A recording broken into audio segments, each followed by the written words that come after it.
would probably take an average 1-2 grinder playing his A game over an average 25-50 grinder playing his C game any day. You're listening to the Mindset Advantage Podcast. Each week, you'll get to peek inside the greatest minds in the game and discover what makes them successful. Mental toughness separates those that can't handle the stress. If you're going to treat it like an amateur, you're probably going to have amateur results. Here are your hosts, Elliot Rowe and Adrian Talenchik Rousum. Hey guys, welcome to the show. This week we've got Daniel Dvoress coming on the show. He was actually the first guest we ever spoke to 2 years ago, so we'll be looking at how things have progressed from his side and getting his take once again on his thoughts on mindset and how important it is on poker.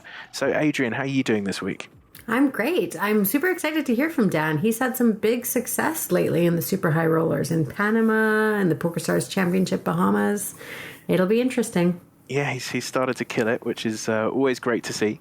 So let's give Dan a call. So Dan, thanks for coming on to the show. If you could introduce yourself to our listeners. Hello, and thank you for having me on. So I'm Daniel Dvoress. I'm probably better known, at least 2 years ago, I was better known as Oxota on PokerStars. I think I'm 4 or 5 times SNE on PokerStars, and during the last couple of years, I've been focusing a lot more on live, playing a lot of the higher buy-in MTTs, playing a lot of live cash, and still playing a lot online just to keep up mostly. Excellent. And it's been 2 years since we had you on the show. So how have those 2 years treated you? I think the last couple of years have been the best poker years of my career, which is, I think, very, very fortunate because of how the poker climate has changed.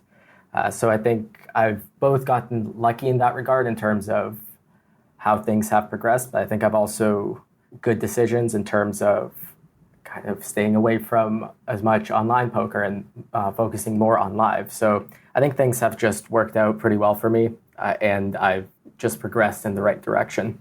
The transition from online to live poker is one that might seem really simple on the outside, but have you found any challenges by doing that transition? It was definitely challenging at first.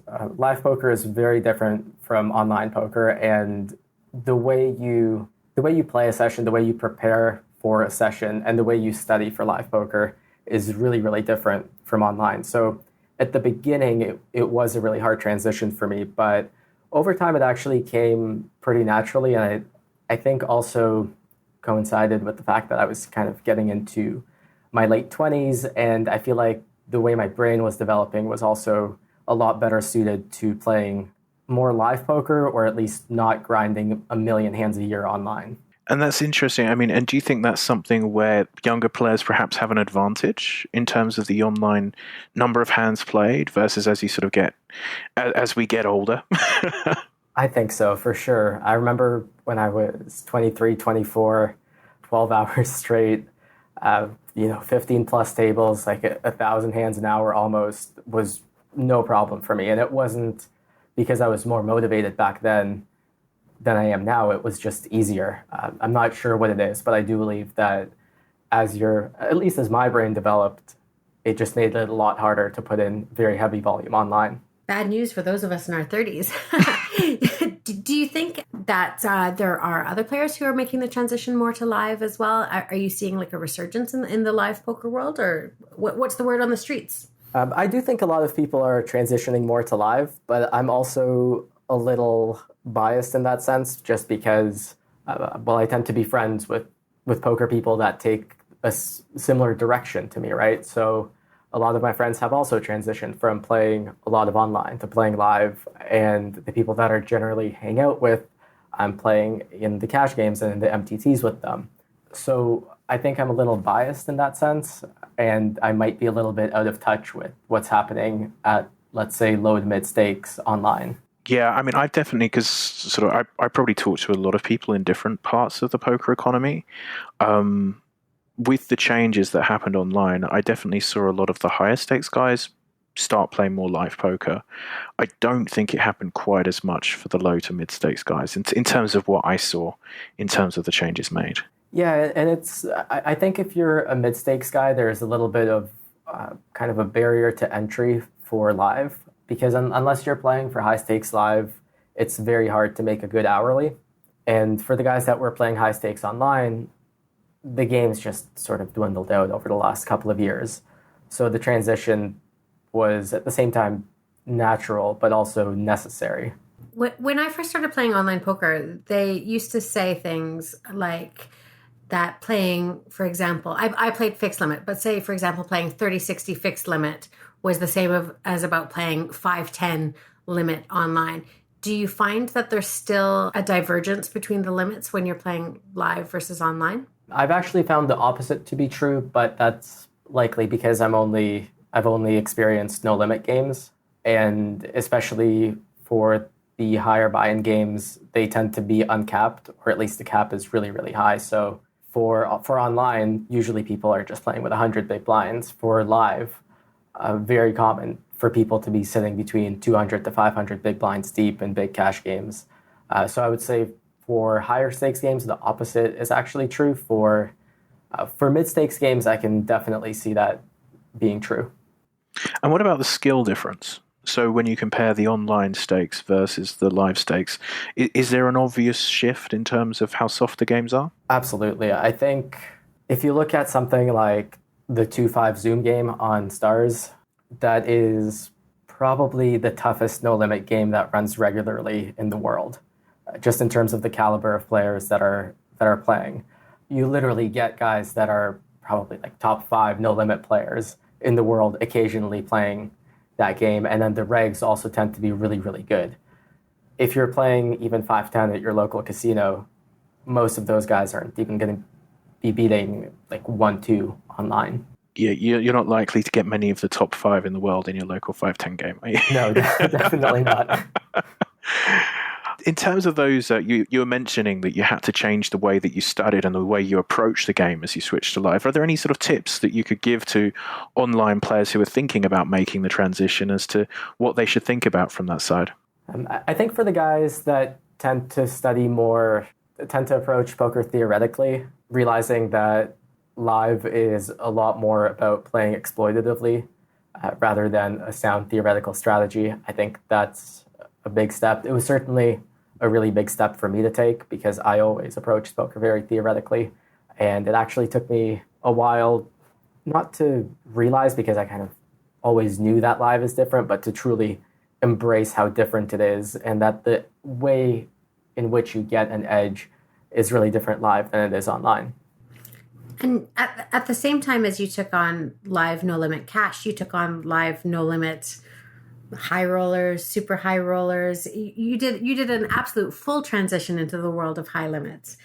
So obviously there's big differences between tournaments and no limit cash. How did you manage to balance finding and overcoming all the challenges? I think a lot of it was kind of excitement and this long-term adrenaline. I've always been, even back when I was playing purely online, I always had a tendency to bounce back and forth between games. So I would play for a year, I'd play No Limit Cash very seriously. And then the next year I'd play Sit and Goes very seriously. And then maybe the next year, I think for a year and a half, I played almost exclusively Cap when high stakes Cap was running really regularly on Stars in I think 2012, 2013. So I've always bounced around a lot. And for me, poker is very interesting and exciting because of the prospect of learning something new and learning a new game. So when I started playing live cash, when I started playing the live high buy-in MTTs, it was just very exciting. It was like, okay, great, I get to learn something new. And I don't think I was very balanced because I think I actually burnt myself out on several occasions, but that excitement and adrenaline definitely carried me through. And just sort of that leads nicely into the mindset side of things and reaching burnout. And how important have you found taking control of your mindset in the game? Very important, and I think especially for live poker, where when you're playing for high stakes and when every decision matters, and when you're looking for an edge where perhaps other people don't see one or where many people don't think one exists, it's really important to have the perfect mindset.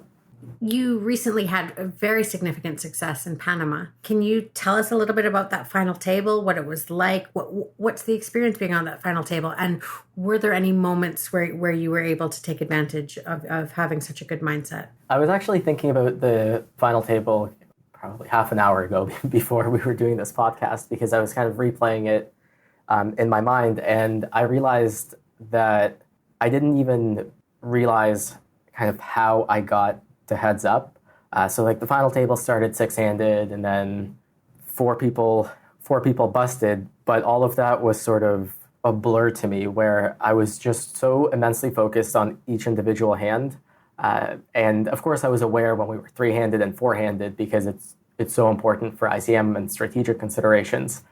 But I was just so immensely focused on each individual hand and trying to pay attention to everything and trying to exploit every possible edge that like the whole aspect of the final table developing and playing down to 2 players is almost a very blurry, foggy memory, because like I wasn't even focusing on, all right, like let's wait for the next guy to bust or something. It was just, how can I play this next hand perfectly? It's over. Okay. How can I play this next hand perfectly? Hey, you're sounding like one of my clients, Dan. Well, that's because I am. No, I know. It's just like great hearing you describe it that way, because obviously, talk about it so much. This idea of seeing the hands in isolation and sort of accepting you can only do what you can do in that hand that you're playing. So to hear it playing out like that is, very, very nice for me to hear from the from the outside. And then if you could talk about the sort of prep and things that you do for those tournaments, in terms of your morning routines and things like that, because I think it's important for people to get an idea of just how seriously you guys playing the high stakes take this preparation. I tend to not sleep a lot on these poker trips. For a week or two, I can function pretty well on relatively short sleep. And for me, it's more important to actually get up a few hours before the tournament starts. It's very mandatory for me to get a gym session in. I know my brain doesn't function very well if I don't. And I always take as much time as I can, usually around an hour, or at least I aim for an hour, where I just sit there, I collect my thoughts. Sometimes I'll look through some past hands that I've played against the people that I'm going to be playing against that day. Sometimes I'm just mentally collecting my thoughts, like how I want to be playing today, who I want to exploit in what ways, aiming for an hour, just thinking through what my day is going to be like, how I can get an edge, and preparing myself to play mentally. And it's really a pretty simple process where it's just me by myself, isolated, thinking. But I find it extremely effective. Lots of players talk about doing meditation. That in itself is kind of like maybe a bit of a non-traditional form of meditation, just where you're just being quiet and in the moment. Do you do any other types of intentional meditation? I do, yeah. I find it very hard for me to meditate by myself, but I find it very easy to actually listen to one of Elliot's MP3s, just because I feel like if he is telling me what to do and what to think, then it's just a lot easier for me to do than to do the traditional meditation. So I'll do that. I don't do it every day that I play, but I do it before, either if I feel something's a little bit off, or if it's just a big day, such as the final table, or if you are deep in the main event, something like that. That's when I'll listen to an MP3 and really try to get in the zone. And then otherwise, I do this kind of non-traditional meditation thing where actually as I'm getting ready even to head down to the poker room, get everything ready in really kind of like slow motion almost, because I pack my bag, I pack like some snacks with me, and whenever you're just doing your morning routine, getting ready after the shower, all that, I do all of that in almost like this Zen-like slow motion, kind of walking back and forth in my hotel room. And at the same time, I'm going through my thoughts and what I want to be thinking throughout the day. It's almost like wakeful mindfulness, isn't it? That you're sort of putting yourself. That's very cool. And how much of the field do you think is doing this sort of stuff? So I think that if I had to pull a percentage out, I'd say maybe 30% of the field. But I find that it tends to be really, really polarized, that there's people that just don't do that sort of thing at all. and either don't think it matters or are just simply making the choice not to for whatever reason. So I feel like there's people that are just completely unprepared, and then people who do think that this sort of thing is important. I would say the 30%, I think in something like a 50K, do it to close to the same extent that I do. Right, so it's either sort of a very well planned out routine or probably no routine at all. Chaos. Yeah, exactly. Yeah, like wake up 15 minutes before I got to go play, throw something on, and run down to the poker room. Hey, at least you've got an edge there.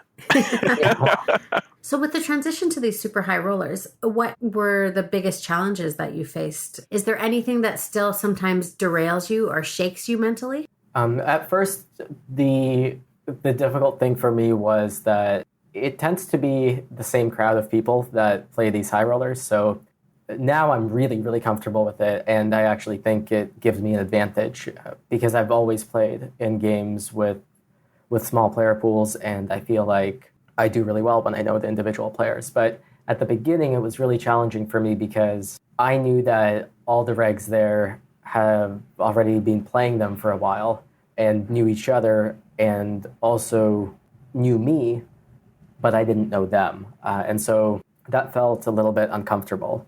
And also, I think just realistically, at the beginning just made me have a smaller edge in the high rollers. But then as I got more experience, all of that went away. And I wouldn't say that anything ever pops up where something just completely shakes me. And I mean, does it change things at all once you reach the TV table and you're at the final table and you know that, it's being watched? Or is that a sort of a fun aspect for you? So it's actually interesting because it is fun, but I would also rather kind of not have it for strategic reasons. You are playing for a lot of money. You are, again, playing the same people. So when the final table is being streamed, I'm not particularly interested in just sharing my final table strategy for everyone to see. So there's that part of it, too, where sure, it's fun being on TV. Sure, you get to watch how other people play, but you're giving information away, too.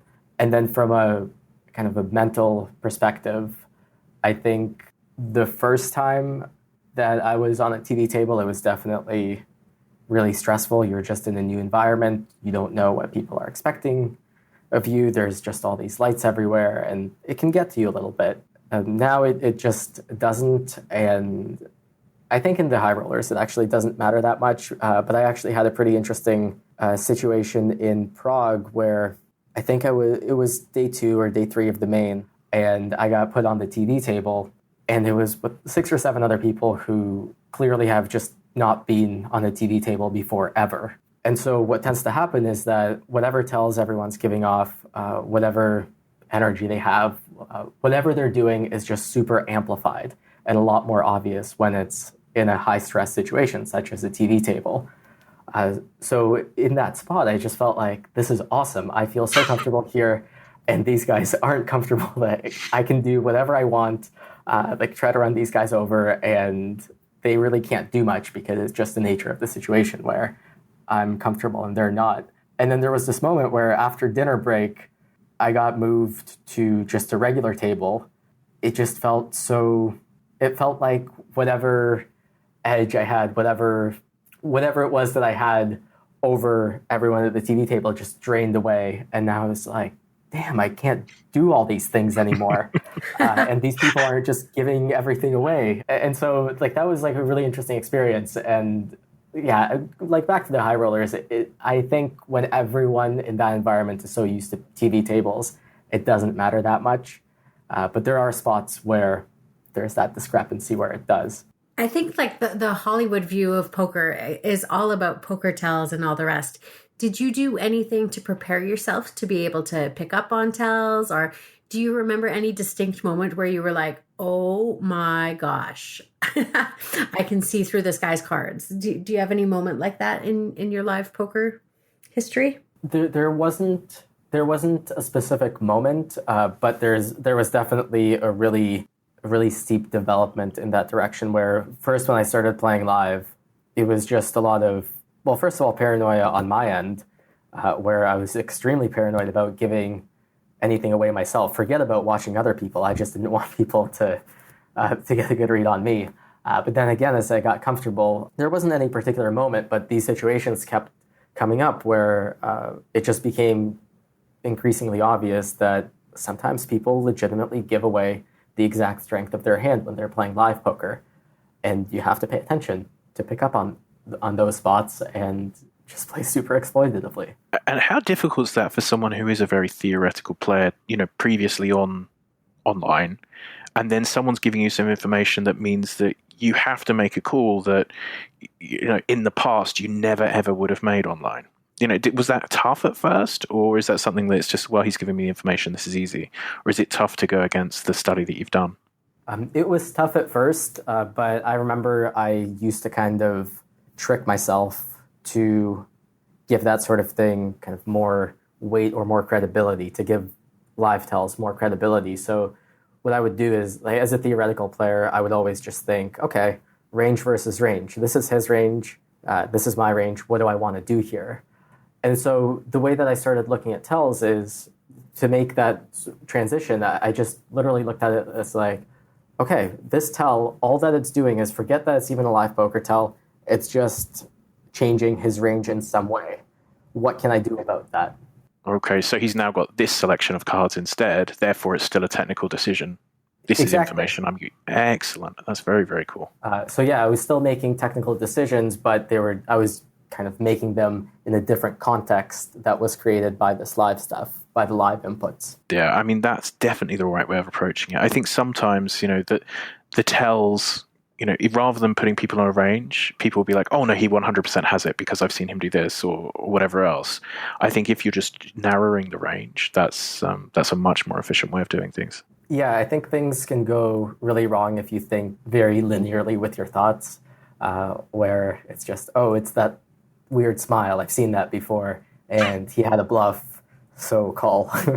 Like, that's where things can really go wrong. Because really, if you're thinking like that, you are now focusing on one thing and completely disregarding all other factors, and that's not something that you ever want to do in poker. Yeah, just so correct. One of the things that online players get heat for when they transition to live is how long it takes them to act, whereas online we act, within 5 to 10 seconds. Do you find that you take longer to act live, or have you balanced out a little bit?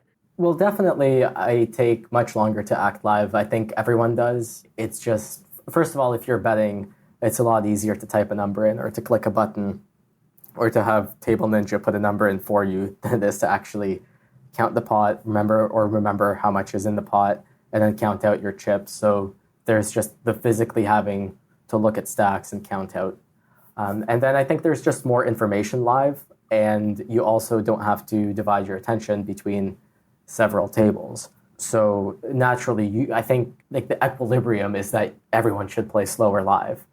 For myself, I wouldn't say that I'm particularly slow slow or fast compared to the average pace of play. But compared to how I play online, I'm definitely considering more things and taking longer to decide live. Yeah, I mean, it's certainly a bit of a... And you have to take advantage of that time as well. I mean, there would be no sense in you trying to play just as fast as online if you have the luxury of being able to think for longer. Exactly, and it's also kind of nice because it gives you freedom to think about poker while you're playing, which you don't have the luxury of. You don't have the luxury of doing that when you're playing online ever, to just think about how you would play a hand in a particular spot while some other hand is going on, because chances are you have to make an immediate decision on another table. Whereas live, you could think about so many things because the pace of play is so small, or so slow rather. So you can just use that to your advantage and kind of improve yourself while you're playing. You talked a bit about your pregame routine. I mean, after such a mental marathon as a high roller, do you have a postgame routine that you usually follow? I try to go to the gym sometimes, but usually the days are so long that it's try to get a good meal in you and try to pass out and get ready for tomorrow. But I do try to just go to the gym to kind of unwind, just do something else to unwind. But usually the post-game stuff is rather hectic and random. And actually, now that you bring it up and I'm thinking about how I'm answering this question, definitely something that I should improve on by the sounds of it. just listening to myself. Work for the future. And in terms of, from the mindset side of things, and, from someone who's perhaps they're mid-stakes currently and they want to make that next step up, what advice would you have for them? What should they be looking at? What should they be starting to change? What sort of professionalism things are the difference between the average mid-stakes player and the guys who do reach the top? Just like with anything else in life, in poker, there is just the natural talent that you have, and that's the ability to learn things, just how good you are at quickly understanding various new poker concepts. There's that aspect of it, and then there's how hard you try. So you can't control the first thing, but you can definitely control the second thing. I just really firmly believe that a lot of people, even in the high-stakes environment, just don't try particularly hard to be their best or to be professional in the way that they approach poker. So if you are a mid-stakes player and, maybe you're not the most technically sound player, but you are trying to move up, figure out how you can get an edge. And for a lot of people, the way that they can get an edge, and I feel like the way I've gotten an edge throughout my career, is just trying harder than other people. So being more prepared, just controlling your thoughts when you're playing better, not being distracted, really paying attention. Those are all things that we can decide to do. And so deciding to do more good things, simple things would be the advice that I would give for someone mid-stakes trying to move up. Perfect. Yeah, they're the sort of things that these small edges add up, don't they? As you look at the diet, the exercise, the sleep, the focus at the table, the lack of distractions, and none of them suddenly make you a winning player, but all of them added together can start to have quite a profound impact on your results. Yeah, and they're also kind of an investment for the future. So if you're playing live and you folded your hand, two other people are playing and a flop is dealt, you can look at your phone and send a silly text, or you can figure out how you would play this spot that's currently being played by two other players yourself.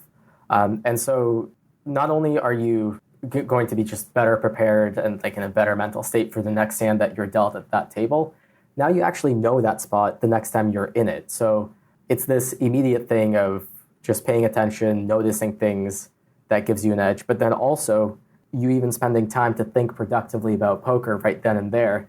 That's simply just an investment for the next time that you are in a similar spot. Do you think that sort of table focus, do you bring any of that back to your online game? When you're playing more online, do you play less tables online now? Has your transition to live affected your online game at all?